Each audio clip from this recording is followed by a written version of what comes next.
আসসালামু আলাইকুম ভিউয়ার্স, কেমন আছেন সবাই? আশা করি ভালো আছেন। চলে আসছে শীতের দিন আর আমিও চলে আসছি। আপনারা দেখছেন মামুন টেইলার্স অ্যান্ড ফেব্রিক্স। আমি আছি মামুন আপনাদের সাথে।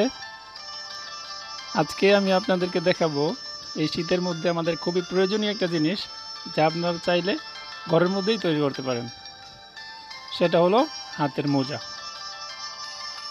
তো আমার কাছে কাপড় আছে, অন্য কাপড় আছে, বাট তারপরে আমি আপনাদেরকে দেখিয়ে দিচ্ছি যে চাইলে গেঞ্জি, আপনাদের পুরাতন গেঞ্জিগুলো যদি থাকে, ঘরে যেই কাপড়গুলো আছে ওগুলো দিয়ে আপনারা চাইলে এটা বানাতে পারেন। হ্যান্ড গ্লাভসগুলো, মানে হাতের মোজা। তো বন্ধুরা, আপনারা ভিডিওটি স্কিপ না করে পুরো ভিডিওটি দেখবেন, তাহলে আশা করি যে আপনারা অবশ্যই ঘরের মধ্যে বসে নিজেদের এবং নিজেদের বাচ্চাদের জন্য হাতের মোজা বানাতে পারবেন। তো মোজাটি বানানো খুবই সহজ। আপনারা ভিডিওটি ফলো করুন, আমি কতটুকু নিচ্ছি সেম ওইভাবে আপনারা নেবেন। তো মোজাটি আসলে বর্তমানে শীতের মধ্যে মোজা খুবই প্রয়োজন। অনেক জায়গায় তো অনেক শীত হয়, যেমন আমাদের এখানে এখন মোটামুটি ভালোই শীত, রাত্রেবেলা অনেক শীত হয়। তো আমার কাছে অন্য কাপড় দিয়ে আমি বানিয়েছি, আপনাদেরকে লাস্টে ওইটাও দেখাবো যে আমার কাছে অনেক কাপড়, ওই গেঞ্জির কাপড় ছিল, ফেব্রিক ছিল, ওই ফেব্রিকটা দিয়ে আমি তৈরি করেছি। কিন্তু প্রথমে আমি এটা দিয়ে আপনাদেরকে দেখাচ্ছি। তো বন্ধুরা, আপনার এই লম্বাটা যেটা আমি নিয়েছি, লম্বাটা কিন্তু আপনারা যতটুকু খুশি আপনারা নিতে পারেন। লম্বাটা আপনারা চাইলে আরও বেশি নিতে পারেন। তো আমি যে মার্কগুলো করেছি এগুলো আমি দাগ টেনে নিচ্ছি।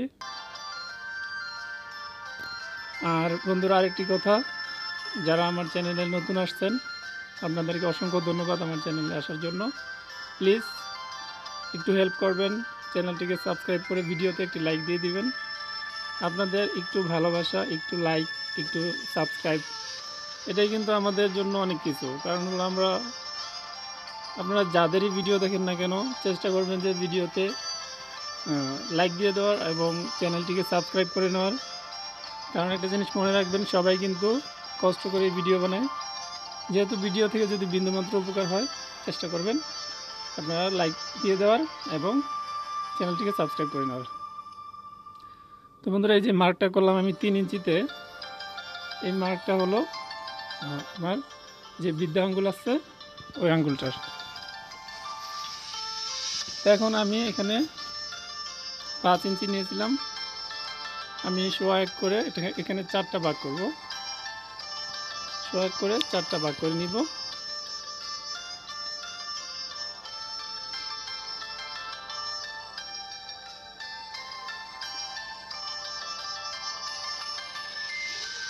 স্কিপ করবেন না, স্কিপ করলে কিন্তু বুঝতে পারবেন না। আমি 4টা ভাগ করে আমি এখানে এগুলো মিলিয়ে দিলাম, এই দাগটা। তো আমার এখন মোটামুটি মার্ক করা হয়ে গেছে। তবে আরেকটা জিনিস আমি ওই দিক দিয়ে করে নিচ্ছি। এখানে আমার যেহেতু হাতার দিকটা একটু চিকন থাকে, সেহেতু আমি এদিক দিয়ে আর একটু শেপ দিয়ে নিচ্ছি। কারণ হলো এদিকটা একটু ফিটিং হলে ভালো হবে। তো হয়ে গেছে আমার মোটামুটি। এখন আমি এটা কেটে নিচ্ছি, মার্ক করা হয়ে গেছে, এখন আমি এটা কেটে নিচ্ছি।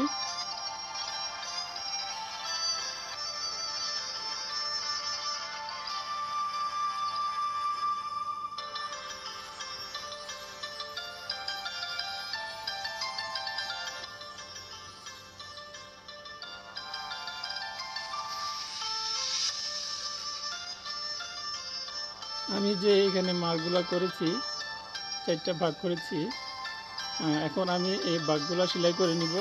আমার কাটিং করা হয়ে গেছে, এখন আমি এই ভাগগুলো সেলাই করে নিব। এখানে 2টা হাতা আমি কেটেছি, একসাথে 2টা হাতা কেটে নিয়েছি। তো কাটার পর এরকম হবে, দেখুন আপনারা। এখানে আমি দোনোটা হাতা কেটে নিয়েছি, এইভাবে করে আপনারা কেটে নেবেন। এখন আমি মেশিনে চলে আসলাম। এখন এই যে মার্ক করেছি, এই মার্কের পাশটা থাকবে ভিতরে, ঠিক আছে? মার্কের সাইডটা ভিতরে রেখে দিলাম আমি। ভিতরে রেখে আমি এখন এই পাশ দিয়ে পুরো একদম সেলাই করে নিব, একদম নিচ পর্যন্ত সেলাই করে নিব।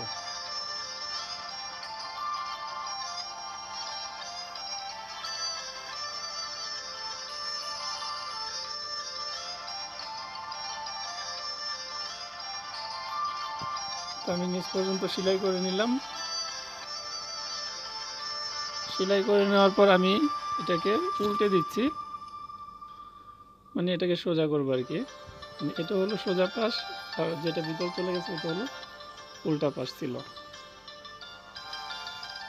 তো এখন আমি এটাকে এভাবে বসিয়ে আমি যে মার্কগুলো করেছি এই মার্কের উপরে আমি সেলাই করে নিব। তো এখানে আপনারা দেখেছেন 2 ইঞ্চি পরিমাণ দিয়েছি আমি, আপনারা কিন্তু চাইলে আরও কম বেশি দিতে পারেন, তবে কম দিলেই ভালো। কারণ হলো আপনার যে উঙ্গলিগুলো আছে মানে আঙুলগুলো ওগুলো কিন্তু মাথাটা বের হলে আপনি যে কোনো কাজ দেখা গেছে আপনি গ্লাভসটা পরেই করতে পারবেন। এইভাবে করে আমি 3টা সেলাই করে নিচ্ছি। আমার সুতাটা একটু কেটে গেছে, আমি সুতাটা গেঁথে নেই।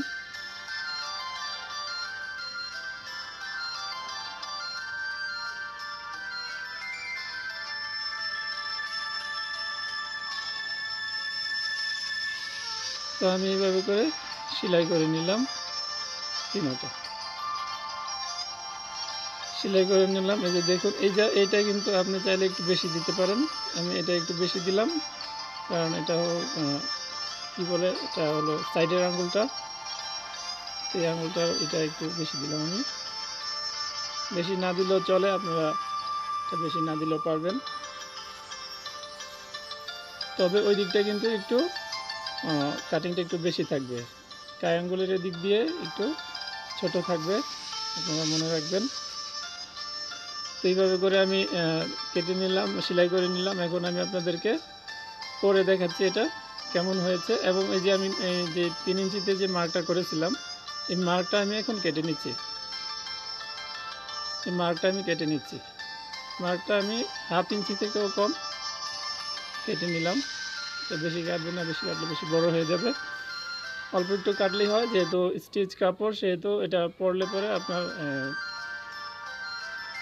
এটা বড় হবে, অল্প একটুতেই বড় হয়ে যায়।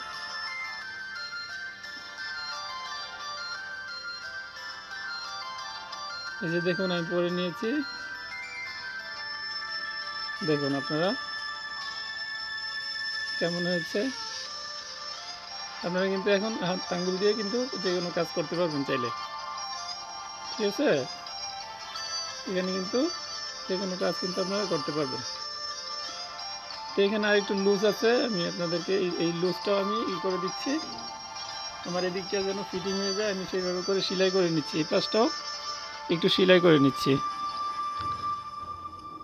কারণ এই হাতার এই সাইডটা একটু ফিটিং থাকলে ভালো হয়। তাই আমি এই বরাবর করে আমি মানে এই সোজা করে আমি 1/2 ইঞ্চি থেকেও কম আমি সেলাই করে নিচ্ছি, যাতে করে হাতাটা ফিটিং হয়।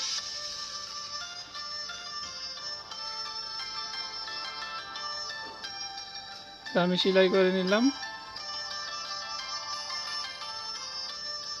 এখন আমি আবার পরে দেখাচ্ছি। এইভাবে করে আমি 2টি গ্লাভস বানিয়ে নিব, 2টি গ্লাভস বানিয়ে নিব। 2টি গ্লাভস বানানোর পর আমি আপনাদেরকে অন্য আরেকটি কাপড় দিয়ে আমি আপনাদেরকে দেখাচ্ছি। নতুন কাপড় দিয়েও আপনারা চাইলে গ্লাভসটি তৈরি করতে পারবেন।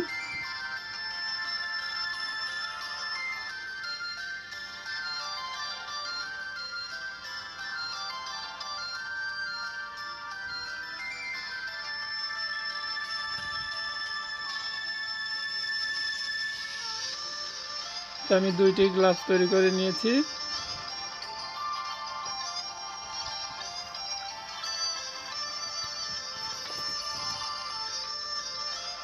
দেখুন বন্ধুরা এখন কেমন দেখাচ্ছে। আশা করি আপনাদের ভিডিওটি ভালো লেগেছে। যদি ভালো লাগে তাহলে অবশ্যই চ্যানেলটিকে সাবস্ক্রাইব করে রাখবেন। এই ধরনের টেইলারিং রিলেটিভ যে কোনো ভিডিও পেতে আমার চ্যানেলটিকে সাবস্ক্রাইব করে আমার পাশে থাকবেন। ভালো থাকবেন, সুস্থ থাকবেন। দেখা হবে আবার নতুন একটি ভিডিওতে। আমি আপনাদেরকে নেক্সট ভিডিওতে আশা করি যে আমি পায়ের মোজা কীভাবে বানাবেন আমি দেখানোর চেষ্টা করব। তো ভালো থাকবেন। অসংখ্য ধন্যবাদ আপনাদেরকে আমার সাথে থাকার জন্য এতক্ষণ। আসসালামু আলাইকুম ওয়া রাহমাতুল্লাহি ওয়া বারাকাতুহু।